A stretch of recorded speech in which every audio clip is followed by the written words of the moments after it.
So hello रे ना माझी आणि welcome to my new mini vlog. तर गाईज आज मी जाणार आहे आमच्या घरा बसल्या महादेवाच्या मंदिरात, जे की मी खूप दिवसानंतर चालले दर्शन घेण्यासाठी. शिवांशला म्हणलं होतं येतोस का, तर ते लेकरू येणं गेलता माझ्यासोबत. मग मी आणि बाबा निघले होते महादेवाच्या मंदिरात जाण्यासाठी. आणि तिथं गेल्यानंतर बघायला ते सगळे पुष्पा पिक्चर मधले लाकडं तर इकडेच आले. पण हे चंदनचे झाड नसून हे आपले नॉर्मल झाडाचे लाकडं होते.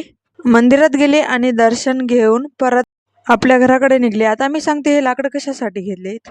जसं की तुम्हाला माहित आहे, नवीन वर्षाचा पहिला सण मकर संक्रांती. तर या दिवशी महादेवाच्या मंदिरामध्ये भाजी भाकरीचा कार्यक्रम ठेवलेला असते. तुम्ही पण येणार आहे मकर संक्रांती, किंवा मंगळवारी आहे वाटते मकर संक्रांती, तर त्या दिवशी तुम्ही पण येऊ शकता. घरी जाता जाता बघलं तर काय, शिवांश कुत्र्याच्या पिल्ल्यासोबत खेळत होता, ते पण रोडवर बसून. बापूला तर काहीच भान राहिना गेलं वाटते. खेळा खेळा आणि त्या कुत्र्याच्या पिल्ल्याचं साखळी घेतली आणि त्याला वडू पण लागले होतं. मी म्हणलं अरे बापू मरून जाईल रे, ते सोड म्हणलं. तर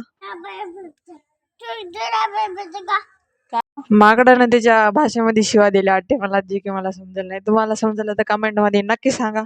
thank you so much for watching. Next mini blog मध्ये तोपर्यंत फॉलो करून घ्या.